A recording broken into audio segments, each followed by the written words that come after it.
Railway की under graduate level परीक्षा दे रहे सभी छोटे भाई बहनों को मेरा प्यार भरा नमस्कार। साथियों, आप सबके लिए हमने ये जो सेशन स्टार्ट किया है, आइए आज उसमें बात करते हैं कि आज के पेपर में किस तरह के प्रश्न पूछे गए थे।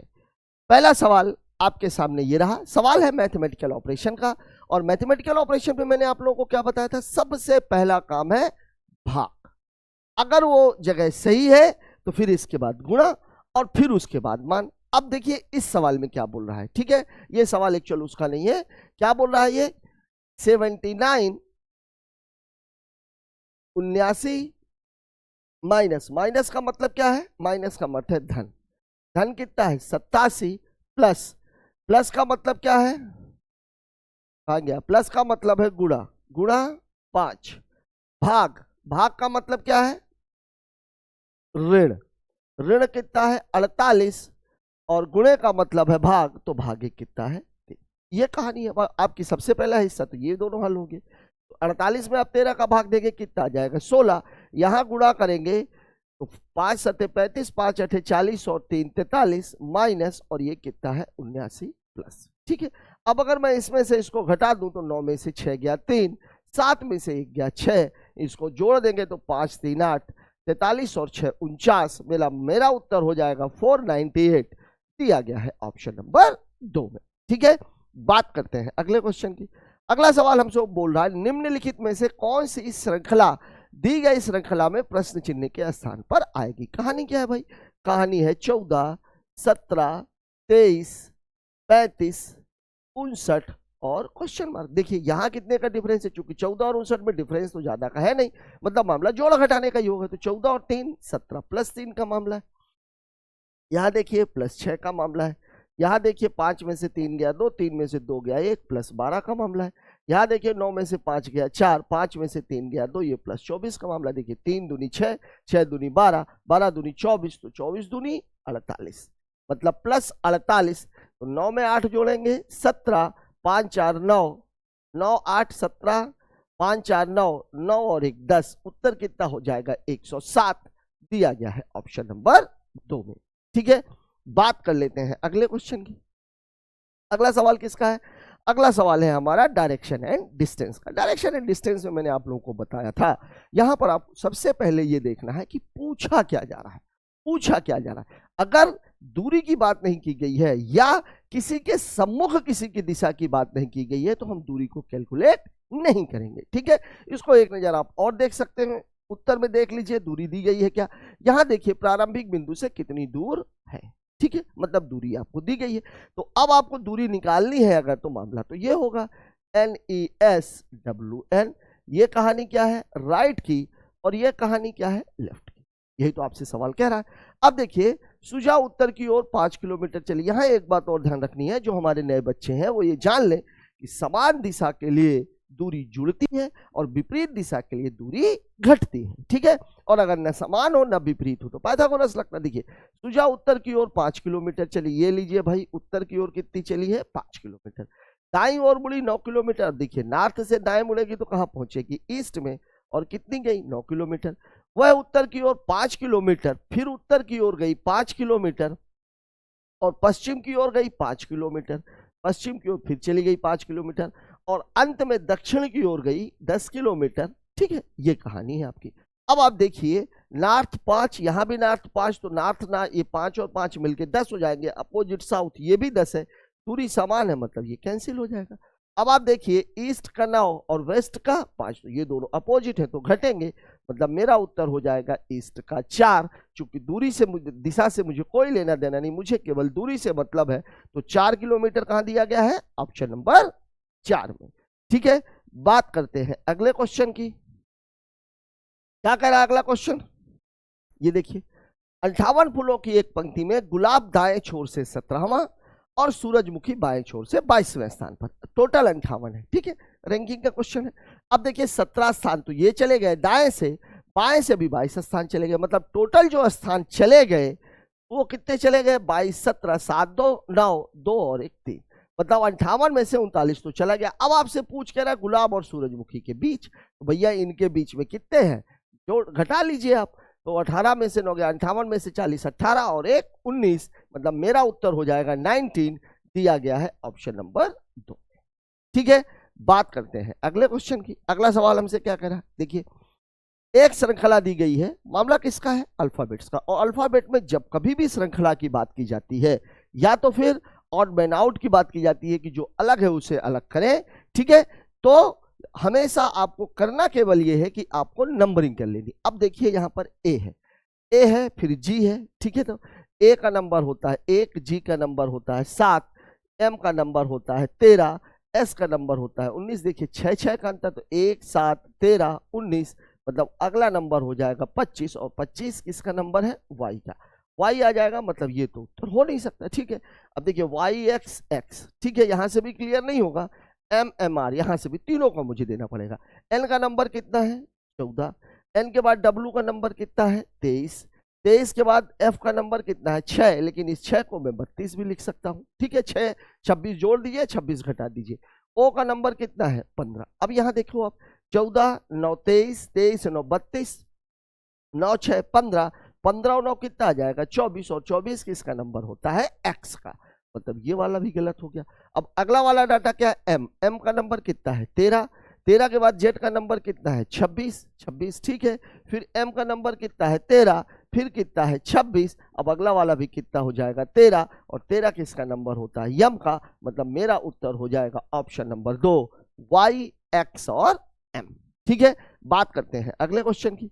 अगला सवाल क्या करा, वर्णमाला क्रम के आधार पर निम्नलिखित 4 अक्षर समूह एक निश्चित तरीके से समान है, अलग वाले को अलग करना है, ऑड मैन आउट का मामला है। ठीक है, देखिए इसको, के एम क्यू, के का नंबर कितना है 11, फिर कितना है 13, और फिर कितना है 17। ठीक है, बी का नंबर 2, डी का नंबर 4, और इसका नंबर 8, वाई का नंबर कितना है 25, ये कितना है 1, 1 को मैं 27 भी कह सकता हूं, और इसका नंबर कितना है 5, जे का नंबर है 10, एल का नंबर है 12, और एन का नंबर कितना है 14। यहां देखिए 11 2 13, 2 2 4, 25 2 27, 10 2 12, सभी बराबर है, 13 4 17, 4 4 8, 1 4 5, 12 2 14। देखिए यहां पर नहीं है, बाकी सब में 4 4 का डिफरेंस है, इसमें केवल 2 का डिफरेंस है, मतलब मेरा उत्तर हो जाएगा option number 4, J L N. ठीक है, बात करते हैं अगले क्वेश्चन की।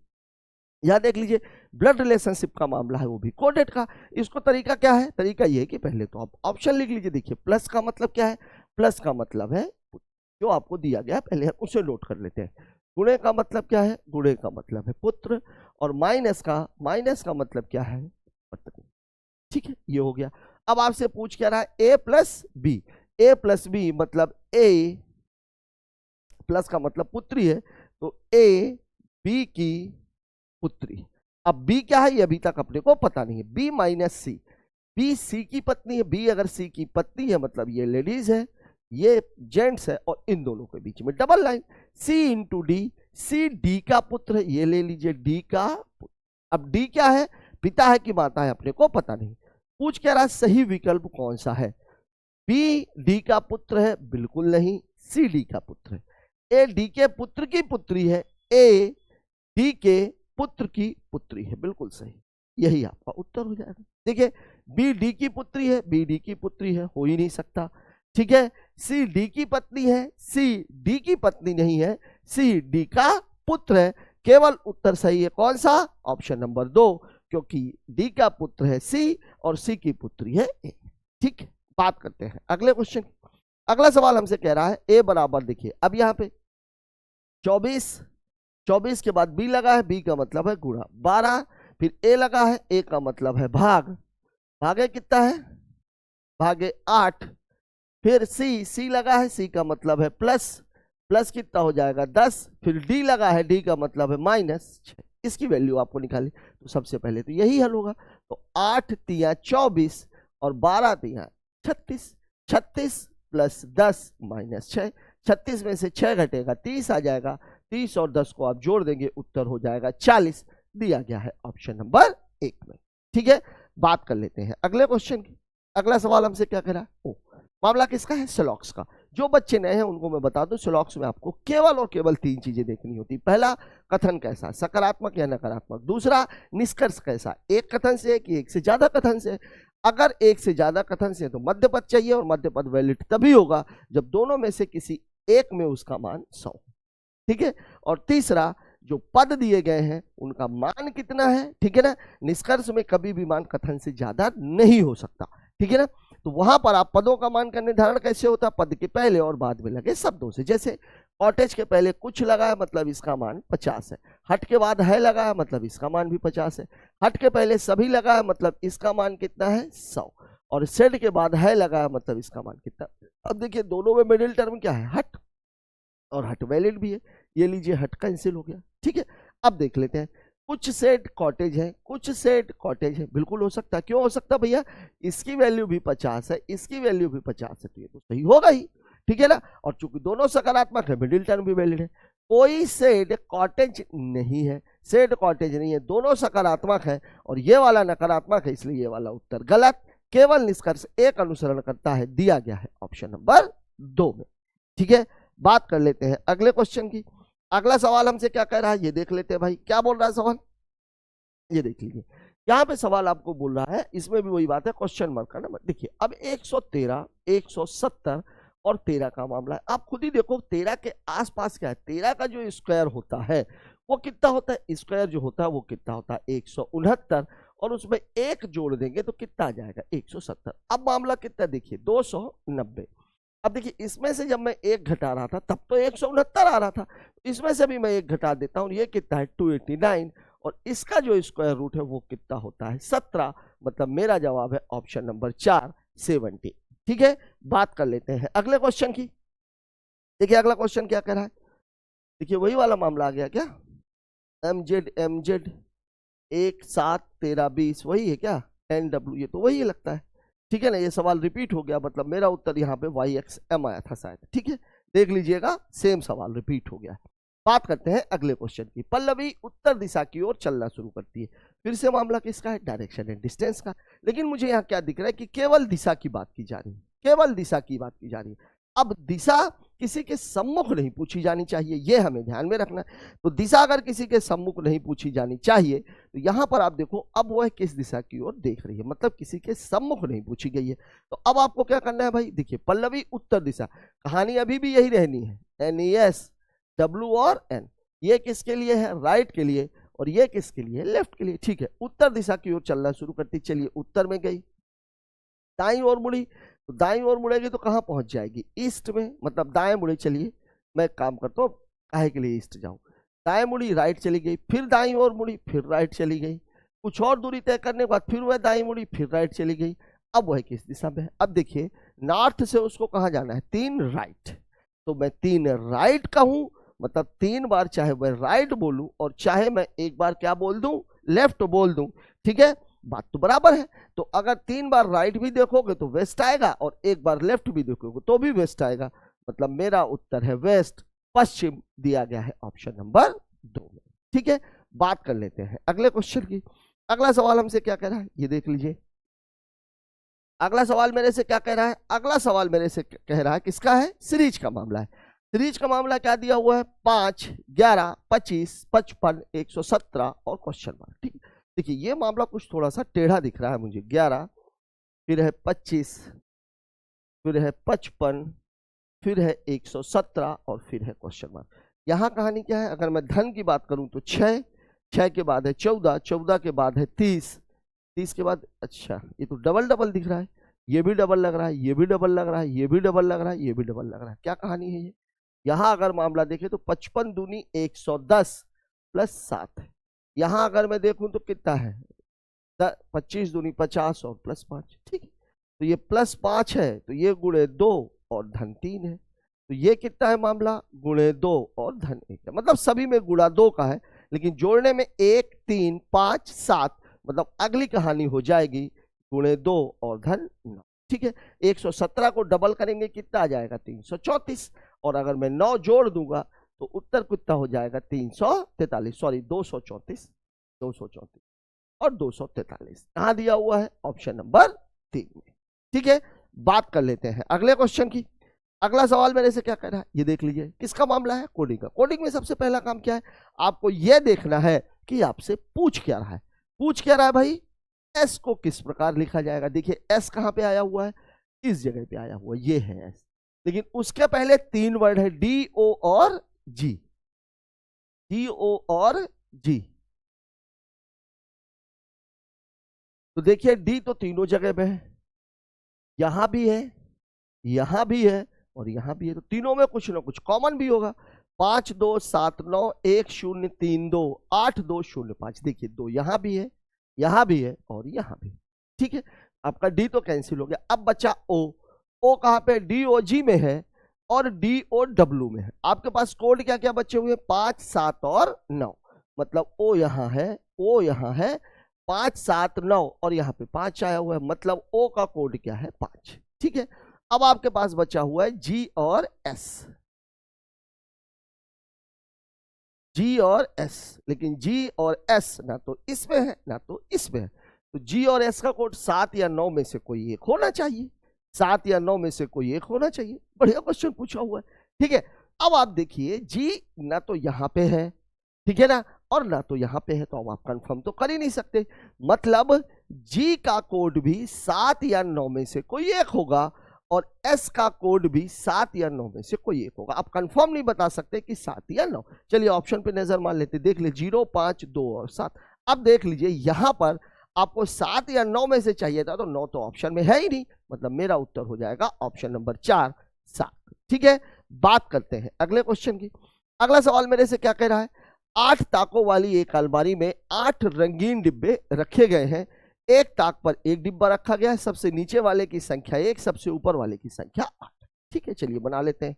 ये हो गया 1 2, इधर लेते हैं 1 2 3 4, ज्यादा ही दूर दूर हो गए, 8 लेने हैं भाई, 1 2 3 4 5 6 7 और ये 8। ठीक है, 1 2 3 4 5 6 7 और ये 8। यहां से आप लोग एक बार देखते जाइएगा, अभी पेपर का पैटर्न थोड़ा सा यहां से स्विंग हो रहा है। आज से पेपर का पैटर्न क्या हो रहा है स्विंग हो रहा है, क्योंकि अब क्वेश्चन थोड़ा सा देखिए, आप कोडिंग वाले मामले में भी अलग है और यहां भी मामला अलग है, और अभी चूंकि स्थिति बदल रही है, तो 9 तारीख तक में स्थितियां थोड़ा बहुत चेंज है जरूर होने वाली है। ठीक है, अब आप देखिए सवाल मामला कह क्या रहा है। सबसे पहले फिक्स का, नीले डिब्बे के ऊपर केवल 2 डिब्बे रखे गए हैं, मतलब 2 डिब्बों को छोड़ करके कौन सा डिब्बा रखा गया है, नीला। ठीक है भाई, हमने रख दिया। फिर बोला भूरे रंग के डिब्बे को काले और नीले डिब्बे के बीच रखा गया है, तो भूरे रंग के डिब्बे को ऊपर तो जा ही नहीं सकता, नीले और काले के बीच में कौन रखा गया है, ये भी हो गया। भूरे रंग के डिब्बे को नीले और काले, यहां ऊपर तो जा ही नहीं सकते थे ना, ऊपर तो काला हो ही नहीं सकता। ठीक है, अब आपको क्या बोलना है, हरे डिब्बे के नीचे 6 डिब्बे रखे गए हैं, तो 1 2 3 4 5 और 6, मतलब यहां पर कौन हो जाएगा, हरा। ये कहानी हो गई। ठीक है, फिर बोला नारंगी डिब्बे को एक विषम संख्या पर रखा गया है, तो नारंगी डब्बा कहां आ जाएगा, या तो यहां पर और या तो यहां पर, दो ही तो जगह बची है, क्योंकि 5वीं भी भर गई है 7वीं भी भर गई है।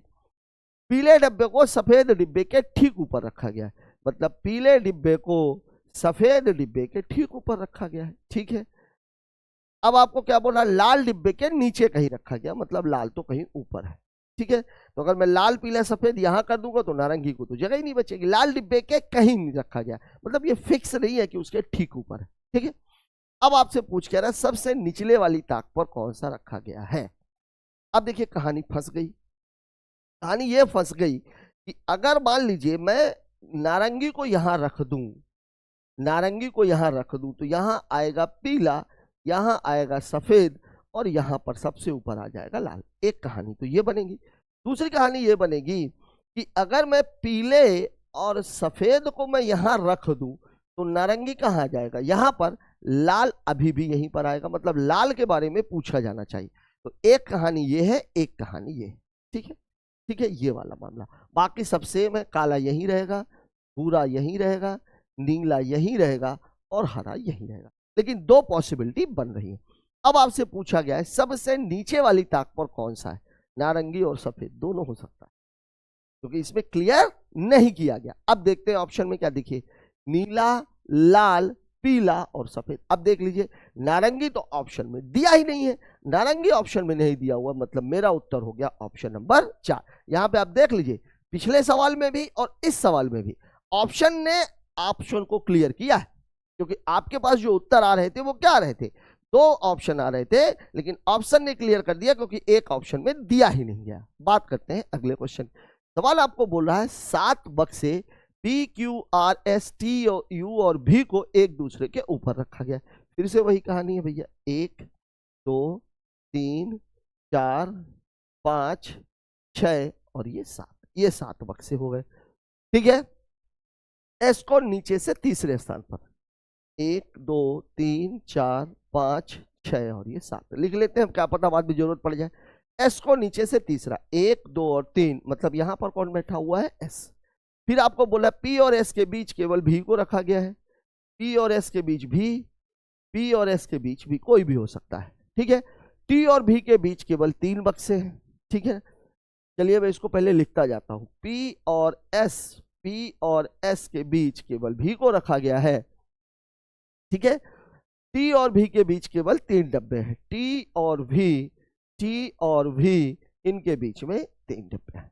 ठीक है, T को U के ठीक नीचे रखा गया है, T को U के ठीक नीचे रखा गया है। अब थोड़ी सी कहानी समझ में आ रही है, T को U के ठीक नीचे रखा गया है, तो यहां भी तो हो सकता है T और U को, Q को S के ठीक ऊपर रखा गया है, Q को S के ठीक ऊपर रखा गया है। ठीक है, R को शीर्ष से तीसरे स्थान पर रखा गया है, तो 1 2 और ये 3, यहां पे कौन आ जाएगा, R को शीर्ष से तीसरे स्थान पर रखा गया है। अब देख लीजिए कहानी आपकी, P और S के बीच कौन है, V, तो अब यहां तो आ ही नहीं सकता, यहां तो P और S भी हो ही नहीं सकता, तो P कहां चला जाएगा, यहां पर P और S के बीच कौन आ जाएगा, V। ये वाली कहानी आपकी पूरी हो गई।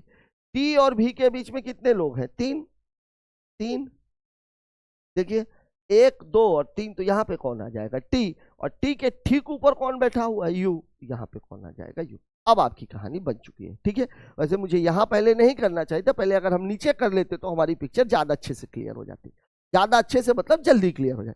U और S के बीच कितने लोग हैं, देख लीजिए, U और S इनके बीच में कितने डब्बे रखे हुए हैं, 3 डिब्बे, मतलब मेरा उत्तर हो जाएगा ऑप्शन नंबर 1। ठीक है, बात कर लेते हैं अगले क्वेश्चन की। दिए गए विकल्पों में से बेजोड़, फिर वही मामला है, देखिए Q का नंबर है QRS लगातार है, 17 18 और 19, 13 12 और 11 ये उल्टे में है, 23 24 और 25, यहीं से क्लियर हो गया कि ये उत्तर हो जाएगा। 6 7 8 है, 7 8 9 लिख दे रहा हूँ, 6 7 और ये। अब आप देखिए यहाँ ऐसे बढ़ते क्रम में, ये भी बढ़ते क्रम में, ये भी बढ़ते क्रम में हो, मैंने चौथे तीसरे पे टिक क्यों कर दिया, देखिए जब ये और ये समान है, ये वाला उल्टा दिख रहा है, इसका मतलब ये है कि यही वाला गलत होना चाहिए। ठीक है, बात करते हैं अगले क्वेश्चन की। अगला सवाल हमसे क्या कह रहा है, OPQ RS और T बाहर के सम्मुख एक गोलाकार टेबल, क्या बात, बढ़िया सवाल। सिटिंग अरेंजमेंट का ये पहला सवाल है अभी तक जो एग्जाम्स हुए हैं जिसमें आदमियों का मुंह बाहर की ओर करवाया। अब अगर आदमियों का मुंह बाहर की ओर है तो लेफ्ट और राइट उसके बदल जाएंगे, मतलब ये हुआ कितने लोग हैं, 6 लोग हैं, तो भैया पहले 6 लोगों की जगह बनाते हैं, ये 4 और ये 6। अभी तक क्या होता था, अब आदमी ऐसे मुंह करके बैठे हुए हैं, ऐसे ऐसे, अभी तक सारे लोग केंद्र की ओर बैठते थे, अभी तक हम क्या करते थे, लेफ्ट इधर लेते थे, राइट इधर लेते थे, लेकिन अब मामला ये रहेगा कि भैया राइट दाया यहां पहुंच जाएगा और लेफ्ट बाया यहां पहुंच, ये बात आप लोग ध्यान दीजिएगा। ठीक है, ये सबसे बड़ा चेंज है। सवाल अभी भी हम यहीं से शुरू करेंगे, बाकी कोई चेंज नहीं है, यही चेंज आएगा। अब आप देखिए एस आर के बाएं से दूसरे स्थान पर है, चलिए ये आर हो गया। अब एस, अभी तक तो हम इधर लेते थे लेकिन अब ये तो दायां है, लेकिन सवाल क्या बोला, एस आर के बाएं है, तो एस आर के बाएं है तो अब इधर जाएगा, तो 1 और 2, मतलब एस तो पहुंच गया इस जगह।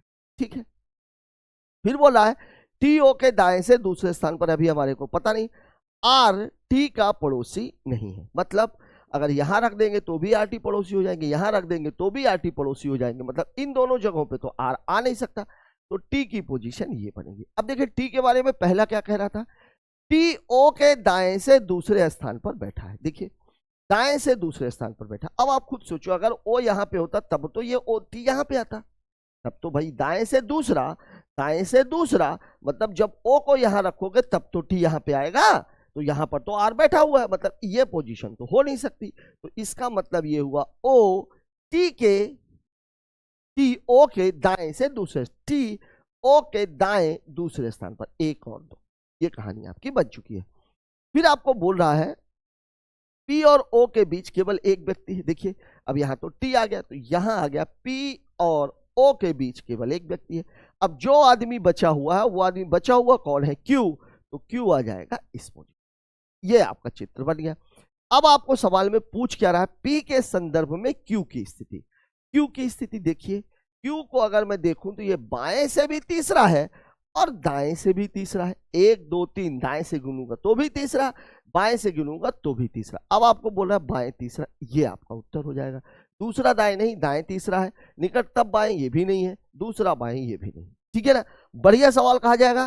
कारण यह है कि सवाल में जैसे ही आपको बोल देता है कि उसका मुख्य केंद्र से बाहर की ओर है, तो सवाल में थोड़ा सा डिफिकल्टी बढ़ जाती है। बात करते हैं अगले क्वेश्चन की। इसी कूट भाषा में फिर वही कोडिंग और डिकोडिंग के मामले में हमारा फोकस सबसे पहले इस बात पर कि हमसे पूछा क्या जा रहा है। और हमसे यहाँ पर पूछा क्या जा रहा है? टेस्टी। टेस्टी भैया कहाँ है? Nirala likes ice cream, ice cream are tasty. ये है टेस्टी। अब हमको हटाना क्या है? आइसक्रीम से एक ही वर्ड है और आर, ये दो चीजें मुझे हटानी है। तो भैया आइसक्रीम मुझे यहाँ दिख रही है, तो एक काम करते हैं, ये आइसक्रीम्स हो गया, ये आइसक्रीम्स हो गया। यहाँ कोड क्या है? 1 3 5 2 5 4, मतलब आइसक्रीम का कोड तो 5 है। आर का देख लेते। देखिए आर यहां पर है और अच्छा उल्टा ही कर दिया मैंने यार, पहले शब्द लिखा हुआ है टेस्टी। टेस्टी टेस्टी कहां पर है? टेस्टी इस पॉइंट पर है। ठीक है, ठीक है। आइसक्रीम हटाना है तो देखिए ये कितना है? 7 8 3, ये इसका कोड है। ठीक है, और 1 3 5, इन दोनों में कॉमन क्या है? 3 कॉमन है। ये 3, ठीक है ना? ये आइसक्रीम्स और ये आइसक्रीम्स, ये कैंसिल हो गया। फिर किसकी बात हो रही है? आर की। यहां देखिए आर में क्या है? 1 और 5, और यहां पर देख लीजिए 1 5 में कुछ आ रहा है क्या? 2 और 5। यहां देखो आप, यहां पर देखो आप, 1 3 5 ये है, आर यहां पर है और आर यहां पर है। 1 5 में से यहां क्या आ गया? 5, यहां भी क्या आ गया? 5। आपके पास बचा क्या? 1, मतलब टेस्टी का कोड क्या हो जाएगा? 1 दिया गया है ऑप्शन नंबर 1 में। बात करते हैं अगले क्वेश्चन की। अगला सवाल हमसे बोला दिए गए अक्षर श्रृंखला प्रति श्रृंखला का संदर्भ लीजिए और निम्नलिखित प्रश्नों का उत्तर दीजिए। यदि दी गई श्रृंखला में मध्य के 8 अवयवों के अनुक्रमों को पलट दिया जाए। क्या जबरदस्त सवाल है। तो निम्नलिखित में से कौन सा दाएं छोर से 21वें के दाएं 8वां होगा? दाएं से दाएं, दाएं से दाएं। ठीक है, तो अगर मैं बोल रहा हूं R21 के आर 8वां, मतलब क्या हो जाएगा? राइट से आपको देखना है 21 - 8 बराबर कितना है? 13। मतलब आपको राइट से देखना है, 13वां देखना है। लेकिन कहानी तो इसने बदल दी। अब बोल रहा बीच का, तो सबसे पहले तो बीच के 8 हमें पता होनी चाहिए कि बीच के 8 है कौन। तो उसके लिए हमें क्या है? हमें देखना ये पड़ेगा कि टोटल कितने हैं। टोटल कितने हैं भाई? गिन लेते हैं। 1 2 3 4 5 6 7 8 9 10 11 12 13 14 15 16 17 18 19 20 21 22 23 24 25 26 27 और ये 28। 28 है। बीच के 8 बदल दे, मतलब शुरू के 10 और लास्ट के 10 को छोड़ देना है। ठीक है, देख लेते हैं। 1 2 3 4 5 6 7 8 9 और ये 10। एक तो यहां तक, और 1 2 3 4 5 6 7 8 9 और ये 10, यही यहां तक। ठीक है, अब देखिए बीच में 8 है ना, 1 2 3 4 5 6 7 8। अब आपको ये ध्यान रखना है कि ये ए यहां पर आएगा और 9 यहां पर आएगा। ये कहानी। अब गिनती मुझे कहां से करनी है? यहां से, यहां से करनी। तो 10 तो ये रहेंगे ही, और मेरे को चाहिए कौन सा? 13वां। 13वां, तो अब जो इधर आएगा वो तो इधर से आएगा। अब जो आएगा भाई ये पलट गया ना, तो 10 तो यहीं पर है, 3 मुझे और चाहिए। तो 1 2 और 3, मतलब मेरा उत्तर हो जाएगा वाई, उसके ऊपर स्लैश दिया गया है ऑप्शन नंबर 1 में। ठीक है, बात करते हैं अगले क्वेश्चन की। अगला सवाल अगेन किसका है? सोलॉक्स का। वही 3 चीजें आपको देखनी है। सबसे पहले हम देख लेते हैं वैल्यू क्या है। पक्षी कितना है? 100। तोता कितना है? 50। ठीक है, कोई तोता, तोता कितना है? 100। कौवा के बाद नहीं लगा, इसकी वैल्यू भी 100 तोता है। अब देखिए उल्लू, उल्लू कितना है 50, क्योंकि कुछ लगा है। कौवा भी कितना है 50, ठीक है ना, ये मिडिल टर्म, ठीक है। अब देख ले, ध्यान दीजिएगा, दूसरा वाला निगेटिव है। पॉजिटिव और निगेटिव मिलकर के हमेशा निगेटिव ही बनाते हैं। कुछ तोते उल्लू है, तोता और उल्लू, इसकी बात हो रही है। कौवा वैलिड तो है, लेकिन एक नकारात्मक है एक सकारात्मक है, इसलिए ये वाला उत्तर गलत होगा। कोई कौवा पक्षी नहीं है। कौवा और पक्षी, कौवा और पक्षी मिडिल टर्म है, बिल्कुल है, वैलिड भी है। कोई कौवा सकारात्मक नकारात्मक नकारात्मक, ये भी ठीक है। अगर वैल्यू चेक करूं तो कौवा की यहाँ पे कितनी है 100, यहाँ पर भी कितनी है 100, और पक्षी तो 100 है ही, ठीक है। मतलब ये वाला ऑप्शन सही है। कोई उल्लू पक्षी नहीं है, उल्लू और पक्षी की बात कर रहा है, ठीक है। अब आप देख लीजिए, कौवा वैलिड, तोता वैलिड, ठीक है ना, मतलब निगेटिव बन तो सकता है क्योंकि बीच में निगेटिव आ गया, लेकिन यहाँ पर देखिए उल्लू की वैल्यू 50 है और यहाँ पर उल्लू की वैल्यू कितनी है 100, निष्कर्ष से ज्यादा मान हो नहीं सकता, मतलब ये वाला ऑप्शन भी गलत है। मेरा उत्तर होगा केवल निष्कर्ष 2 अनुसरण करता है, दिया गया है ऑप्शन नंबर 3 में, ठीक है। बात करते हैं अगले क्वेश्चन की। अगला सवाल मेरे से क्या कह रहा है, 6 छात्र हैं, अनिमा, रोहित, किरण, सीमा और जया और मनीष एक स्कूल में शीर्ष 6 रैंक धारक है। रैंक धारक है भाई, तो 1 2 3 4 5 और ये 6।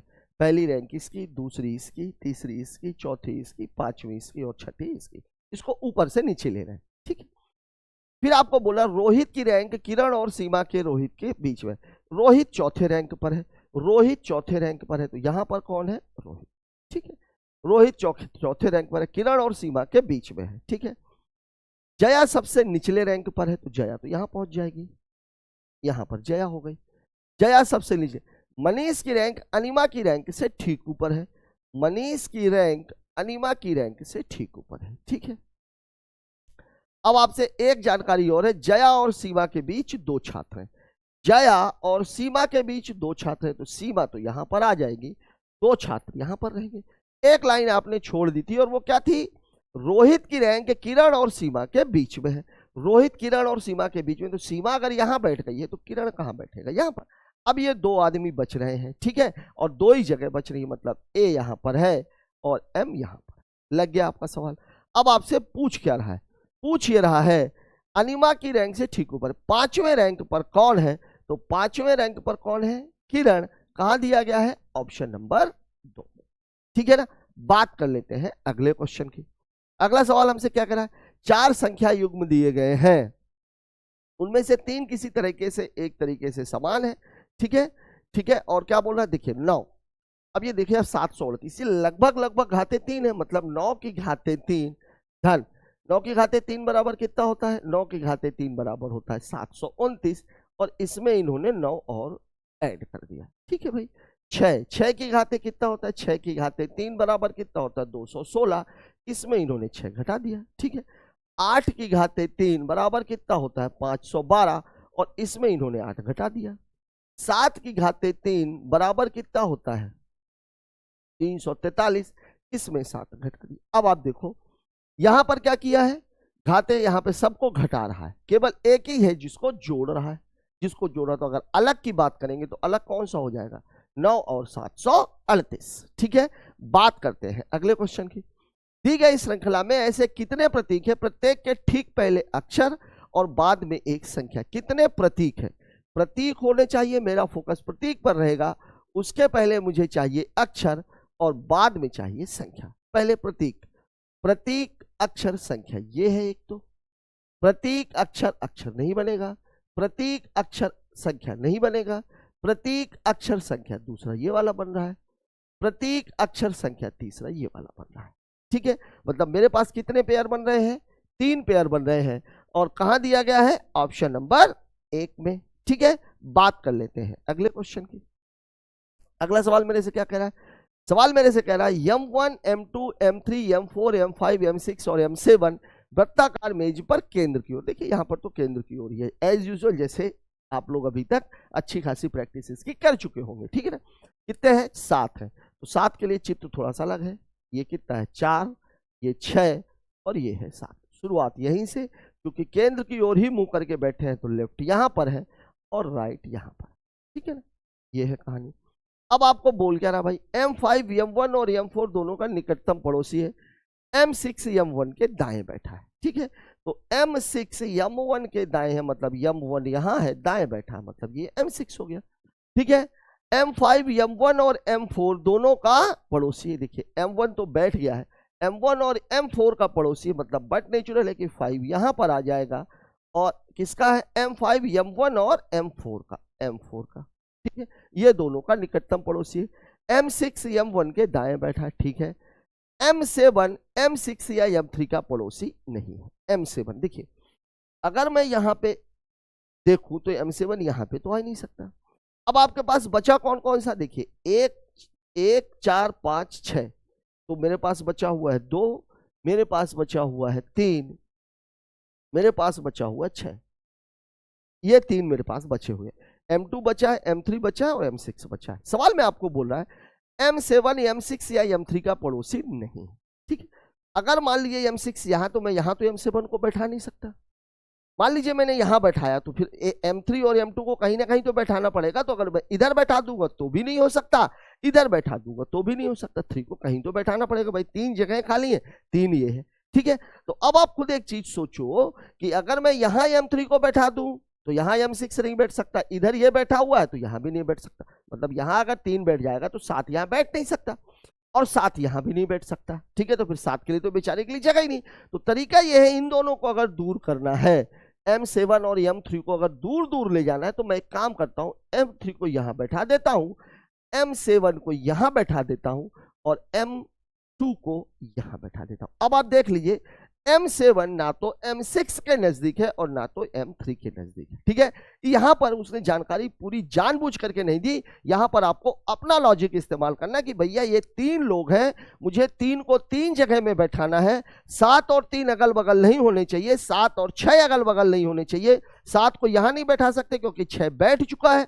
अब अगर मैं 7 को यहां नहीं बैठा सकता तो यहां और यहां बैठा लूंगा, तो कहीं तो 3 को बैठा लूंगा। अगर मान लीजिए मैं यहां पे बैठा देता हूं और 3 को अगर मैं यहां बैठा देता हूं तो ये लगातार आ जाएगा, मतलब मजबूरी है कि 7 को यहां बैठा लेंगे, लेकिन 7 अगर यहां बैठ गया तो 3 यहां नहीं बैठ सकता, तो 3 यहां बैठा दिया, 7 यहां 3 यहां, दोनों को दूर कर दिया, बीच में किसको बैठा दिया, 2 को। अब आपसे पूछ क्या रहा है, M7 के दाएं से दूसरे स्थान पर, M7 के दाएं दूसरा से दाया, तो दाया किधर है, इधर जाएगा, इधर जाएगा भाई, ये वाला चल रहा है ना, ये चित्र आप देखिए, दाएं इधर जाएगा, तो 1 और 2, तो M7 के दाएं दूसरे स्थान पर कौन बैठा हुआ है, M5 दिया गया है ऑप्शन नंबर 1 में, दिया गया है ऑप्शन नंबर 1 में।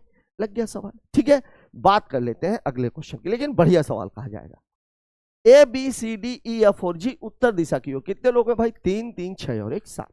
चलिए टेबल लगा दी, 7 आदमी बैठा देते हैं, 1 2 3 4 5 6 और ये 7। यहां पर कौन रहता है, लेफ्ट बाया, और इधर हम क्या बोलते हैं, राइट दाया। पहली पोजीशन हम उसकी फिक्स करेंगे जिसका मान फिक्स है। देखिए ए बाएं से दूसरे स्थान पर है, ये बैठा दिया हमने ए को। ए बाएं से, ए और सी के बीच केवल 2 व्यक्ति, अब इधर तो जा ही नहीं सकते, तो ए और सी के बीच केवल 2 व्यक्ति हैं, ये भी बैठ गए।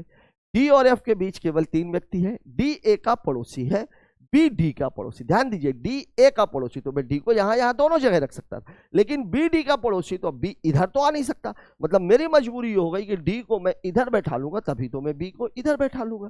तो बी डी ए का पड़ोसी है, बी डी का पड़ोसी है, ई सी का पड़ोसी नहीं है, ई सी का पड़ोसी नहीं, मतलब मेरी मजबूरी ये है कि ई को मैं यहां बैठा। अच्छा, ई के लिए 2 जगह खाली बच रही है। एक लाइन हमने बीच में छोड़ी थी, क्या छोड़ी थी, डी और एफ के बीच 3 आदमी है, देखिए 1 2 और 3, मतलब एफ कहां चला जाएगा, इस जगह पर। अब ई सी का पड़ोसी नहीं है तो ई यहां हो नहीं सकता, मतलब ई आ जाएगा इस जगह पर। छूट कौन गया, A B C D E F, G छूट गया, तो जी कहां पे आ जाएगा, इस। ठीक है, अब आपसे पूछ क्या रहा है, बाएं छोर पर कौन बैठा है, बाएं छोर पर बैठा हुआ है ई, दिया गया है ऑप्शन नंबर 4 में। दाएं छोर का पूछता तो कौन हो जाता है, एफ। बात करते हैं अगले क्वेश्चन की।